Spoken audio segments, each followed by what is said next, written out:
Salut tout le monde, c'est Inès, ça fait longtemps qu'on ne s'est pas vu, je sais. Je reviens en force pour 2023. D'ailleurs, je vous souhaite une très bonne année.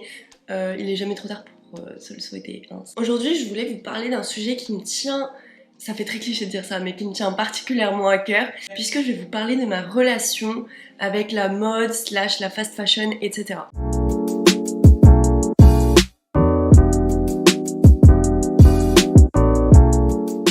Alors déjà j'aimerais vous expliquer pourquoi je fais cette vidéo. Il faut savoir que comme tout le monde je pense, j'ai été une consommatrice de fast fashion, je dirais pas abusive parce qu'en soi j'avais pas non plus de l'argent à l'infini pour m'acheter à l'infini, mais franchement si je l'avais, j'avoue que j'aurais été vraiment surconsommatrice. Mais cette époque est révolue et heureusement d'ailleurs.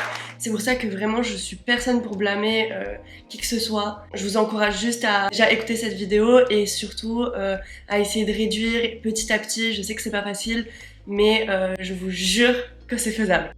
Donc vous l'avez peut-être déjà compris, mais aujourd'hui je vais faire cette vidéo dans le but de vous partager mon expérience face à la mode et la fast fashion, et de 2, essayer de vous montrer que c'est possible, que vous aussi vous pouvez le faire, et voilà quoi, c'est parti. Alors voilà, j'en ai déjà un petit peu parlé, mais on va parler de l'évolution de ma perception de la mode. Alors déjà, je pense que comme beaucoup de personnes, moi, quand j'étais une petite fille, dans ma tête, la mode, c'était les défilés, des trucs un peu inatteignables, importables. Enfin, vous voyez, genre, vraiment, la mode dans son côté le plus poussé. C'était vraiment quelque chose, en fait, qu'on pouvait pas atteindre dans la vraie vie. Donc forcément on regardait ça d'un œil super détaché. Nous, à côté de ça, dans la vraie vie, on s'habillait de manière totalement simple. Pantalon taille basse, petite basket à scratch, rien de fou. Puis après sont arrivées les années collège, tout ça. Je sais pas ce qui s'est passé, franchement j'avais pas l'impression tant que ça d'être mal habillée, etc. Mais je peux vous assurer que j'étais trop moche. Alors je sais pas si c'est l'effet année 2010, mais voilà, du coup on va dire que les années collège c'était pas ouf. Et je dirais qu'à partir du lycée, j'ai commencé un peu à, je dirais pas me démarquer, mais genre j'essayais quand même d'avoir mon style, d'être un peu plus unique, je commençais déjà à aller dans les friperies, etc. Donc mon style, on va dire, c'est un peu plus défini, même si aujourd'hui j'ai plus du tout le même style que j'avais au lycée. Je pense que dans ma tête, ça a été une vraie évolution. Et maintenant, je sais pas si vous avez remarqué, enfin, je pense que quiconque ne vit pas dans une grotte a remarqué que la mode est vachement présente sur TikTok. Alors je sais pas si on a la même For You page, mais moi j'ai que ça. Alors je me doute bien qu'il y en a, ils ont des vidéos de chats ou des vidéos drôles, mais moi j'ai vraiment que des vidéos de meufs qui s'habillent sur TikTok. Donc je kiffe, je vais pas cracher dessus. Et j'avoue que je trouve que la mode a pris un nouveau tournant là ces dernières années / derniers mois. Genre je trouve que déjà, je sais pas si vous allez être d'accord avec moi, mais déjà il y a la mode du weird girl qui a été pas mal popularisée par Bella Hadid. Et maintenant on voit de ouf ça sur les réseaux, genre notamment sur TikTok, etc. Et moi je kiffe parce que vraiment cette tendance un peu weird girl, pour ceux qui savent pas, c'est vraiment genre il y a pas de règles, genre la mode sans règles. Je sais pas, en fait c'est un peu la tendance s'habiller bizarre, mais ça rentre dedans, vous voyez. Mais de toute façon, je vais vous mettre quelques petits exemples, vous allez tout de suite visualiser de quoi je parle. En fait, je trouve que maintenant, grâce à TikTok, pour le coup, on peut le dire cette fois-ci, cette mode-là devient plus accessible.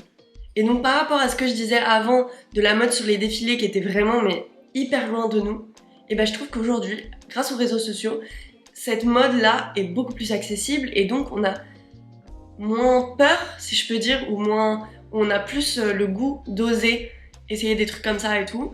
Et donc ça, je trouve ça hyper cool. Et je trouve que la mode en ce moment, il n'y a plus de règles, c'est bon. Genre on se défait des règles. Voilà, moi quand je parle de TikTok et tout, je pense à des filles comme Marie Gagesh, comme Maui, comme Maïna Suarez, etc. Ça libère encore plus les esprits. Et je trouve que voilà, ça va avec un élan aussi d'ouverture d'esprit de notre génération, enfin je trouve. Donc je trouve ça génial. Et du coup, pour revenir un peu à ce que j'apprécie aujourd'hui avec la mode, c'est le fait que je pense que vous avez remarqué comme moi, ces dernières années, il y a eu beaucoup de micro-trends qui sont apparus comme ça, les unes à la suite des autres. Des fois, on pouvait tellement pas suivre qu'on en sautait une ou deux comme ça. Enfin, le problème avec ce phénomène de trend, etc., c'est que à la fin, on commence un peu à s'y perdre. Et personnellement, je savais plus trop quel était mon style. Tout le monde essayait de suivre la même tendance, etc. Et donc on se ressemblait toutes et tous. Alors que moi je trouve que quand on s'intéresse un peu à la mode, en vrai c'est un des trucs les plus importants je trouve, c'est vraiment genre refléter son identité dans son style. Et là bah du coup avec toutes ces trends ça se perdait de ouf. Et donc je trouve qu'aujourd'hui quand on voit les nouveaux concepts de mode, weird girl, etc. Alors certes, je pense que la weird girl c'est une trend, mais en fait c'est une trend qui est tellement large que bah, vous pouvez totalement en faire partie en étant de ce côté-là du spectre, et pour autant quelqu'un d'autre qui serait de ce côté-là du spectre en ferait partie aussi et vous ressemblez pas du tout. Tous les styles aujourd'hui sont à la mode, je trouve.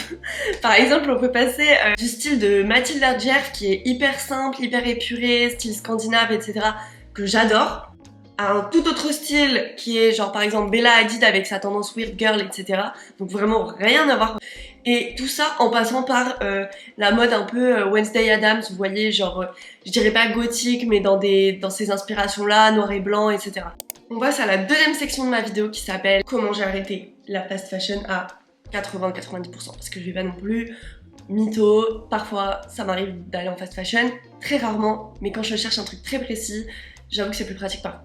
Alors là, faut prendre cette partie de la vidéo un peu comme un petit guide, mon petit guide pour vous faire arrêter la fast fashion. Petit A, réaliser l'impact éthique de la fast fashion. Et je parle bien entendu en surconsommation. On parle de surconsommation, c'est pas parce que vous achetez un t-shirt dans l'année chez Zara que vous êtes coupable, etc. Genre vraiment déculpabilisez-vous, il faut juste éviter la surconsommation et se rendre compte qu'on a bien assez de vêtements, etc. Bon bref, ça c'était le disclaimer.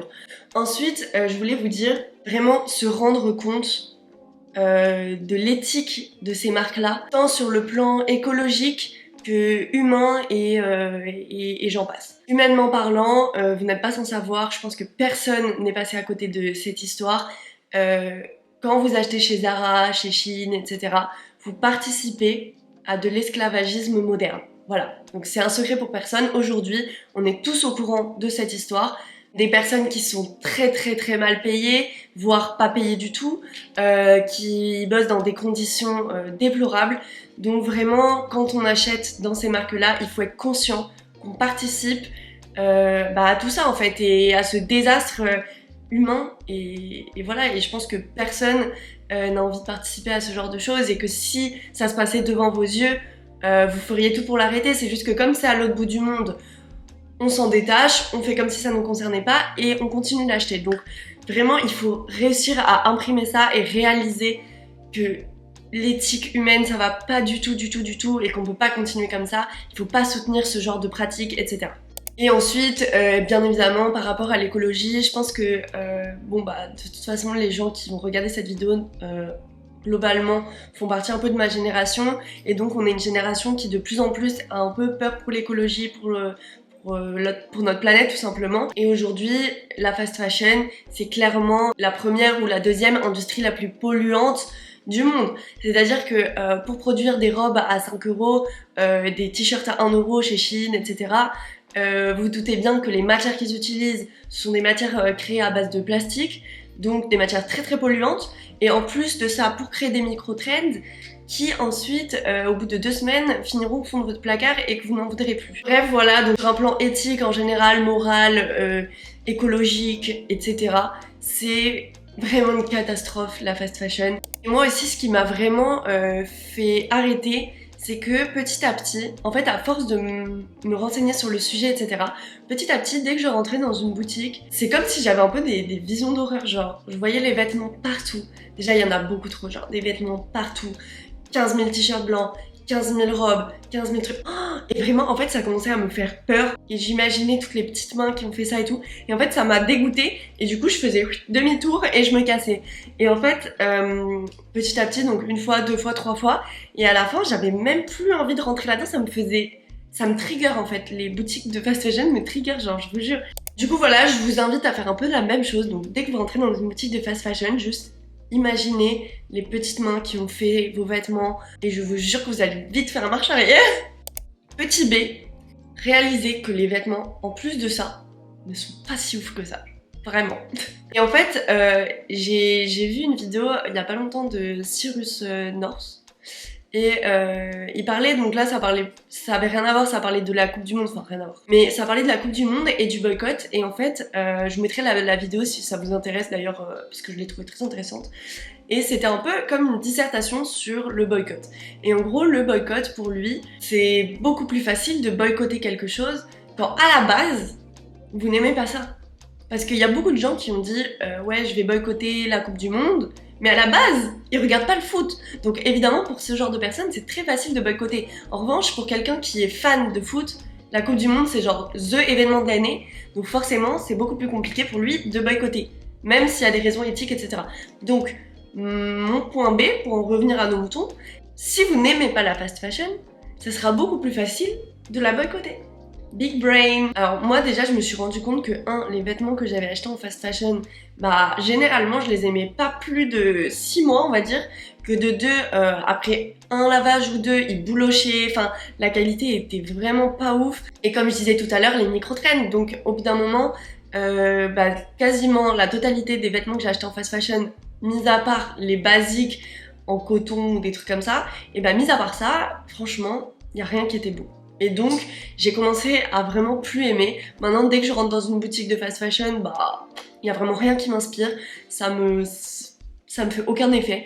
Donc, bah, c'est plus facile pour moi de boycotter aujourd'hui. Alors, je vous conseille de faire la même chose. Sans parler du fait que tout le monde porte la même chose. Non, mais en fait, il y a trop de trucs à dire. C'est monstrueux, je trouve. Mais en plus de ça, l'accueil dans les magasins, juste, est-ce qu'on peut en parler? L'accueil dans les magasins, les vendeuses, c'est limite, elles t'agressent si tu leur poses une question. Je me doute bien hein, que c'est pas facile de travailler là-bas, genre ils ont une pression monstrueuse et tout, mais c'est tout l'écosystème en fait qui va pas, genre vraiment du début à la fin. Et du coup, bah ça fait que les personnes qui travaillent là-bas ont la flemme, et je les comprends. Il y a des traces de fond de teint sur les t-shirts, il y a tout qui est par terre, il y a même pas un effort de mise en place, etc.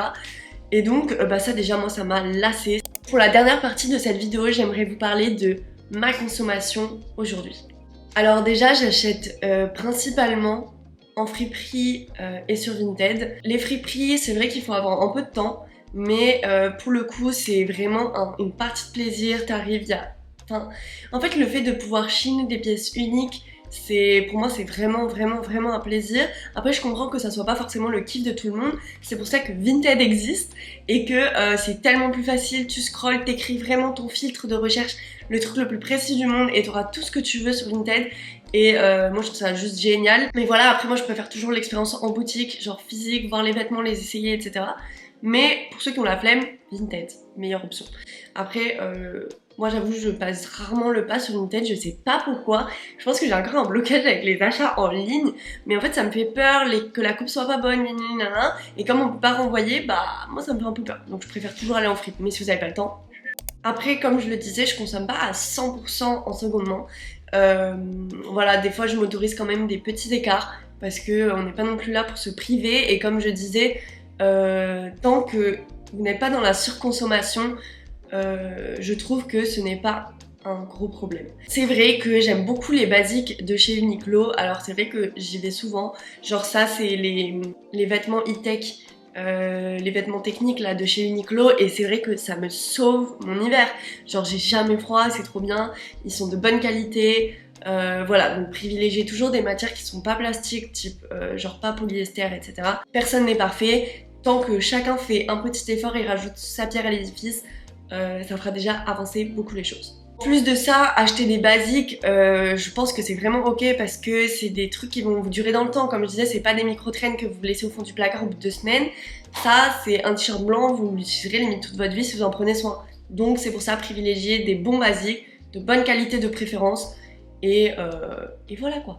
Après j'ai décidé aussi de pas mal fonctionner en capsule wardrobe, parce que moi je suis quelqu'un qui a en fait pas beaucoup de vêtements, genre j'en ai pas tant que ça, et du coup bah c'est beaucoup plus simple d'avoir des vêtements qui vont plus ou moins tous ensemble. Je vous mettrai en barre d'infos ma vidéo que j'ai faite sur ma capsule wardrobe si vous voulez des petites astuces pour sélectionner des pièces à garder dans votre capsule wardrobe, ou des pièces, des basiques à acheter, etc. Je sais que ça va paraître un peu bizarre, mais mon dernier point c'est que, et je pense que je suis pas la seule d'ailleurs, vous allez me dire en commentaire, mais je pense que je consomme beaucoup dans ma tête. Voilà, comme tout le monde, je scrolle beaucoup sur les réseaux, j'utilise un peu trop mon téléphone. Et en fait, c'est vrai que à force de voir des trucs sur les réseaux, genre souvent les mêmes trucs, les mêmes genres de tenues, les mêmes nanana, et ben en fait, j'ai l'impression de consommer, puis de me lasser, et donc ne pas avoir besoin d'acheter. Vous voyez ou pas? Et du coup, voilà, en gros, c'est comme si je consommais virtuellement. Genre un peu dans le métaverse. Ben voilà. Donc ça, impact écologique, zéro. Bon, je pense qu'il est temps de conclure cette vidéo parce qu'elle est déjà très longue, je parle depuis un moment. En gros, je pense qu'aujourd'hui, déjà, ce qui est à la mode, c'est la mode durable. C'est la seconde main, c'est trouver des pièces uniques, c'est vraiment se démarquer dans son style. Et un truc vraiment important qu'il faut souligner, c'est que chaque style est ok aujourd'hui. Genre, il n'y a pas un style, enfin je me demande dans 20 ans, 30 ans, qu'est-ce qu'on dira des années 2020? Genre, est-ce que les années 2020, ce sera juste un mélange d'inspiration de toutes les années auparavant? Je ne sais pas, mais moi personnellement en ce moment c'est l'image que j'en ai. Et voilà, je trouve ça trop cool, tout le monde peut se faire kiffer. Et donc le mot de la fin, chaque style est ok, alors faisons-nous kiffer et on pense qu'on veut. Je vous embrasse et je vous dis à bientôt dans la prochaine vidéo.